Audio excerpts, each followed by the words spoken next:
ဒီနေ့ဖောက်မှာကနော်မီကောင်းပါလိပါတောင်းပါလိပါ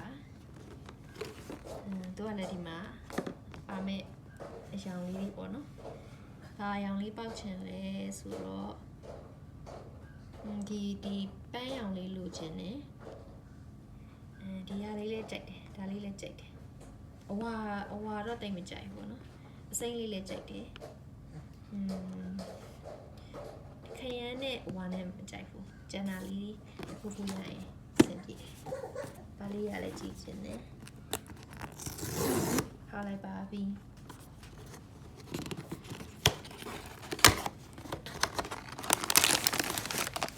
ကပ်ကိုမကြည့်ဘူးနော်။ဘာရလဲဆိုကြည့်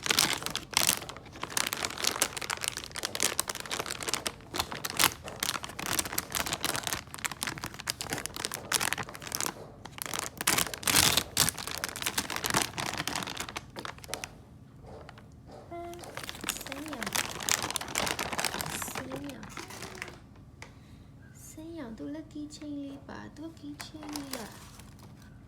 ဝင်းလေးမပါဟောပါတယ်ဟောကီးချင်း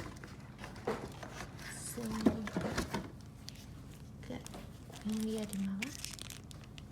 မင်းလေးတက်လို့ရတယ်ဒီကခါစင်ရောက်ဆိုမျက်လုံးလေးတွေလှည့်လို့ရတယ်ပြောတယ်လှည့်ကြည့်မယ်ဩအစင်ရောက်မျက်လုံးလေး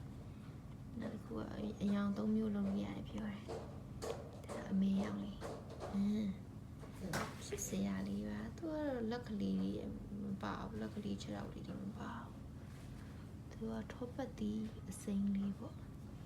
ဒီမှာကျိုးလေးတက်ပြီးတော့လွှဲခြင်းနဲ့ဆိုလဲလွှဲလို့ရအောင်ဂွင်းလေးလည်းပါတယ်အသားလေးကတော့အီလေးပဲ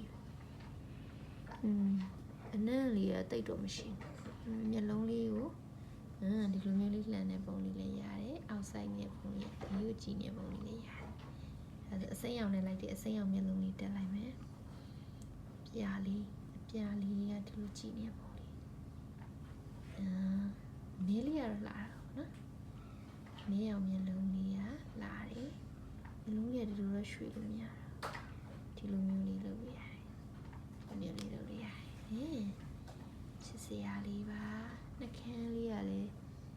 ချစ်စရာလေးပါဒါလေးကတော့ထောပတ်တီးလေးအစိမ်းလေးပေါက်သွားပါတယ်ကျေးဇူးတင်ပါတယ်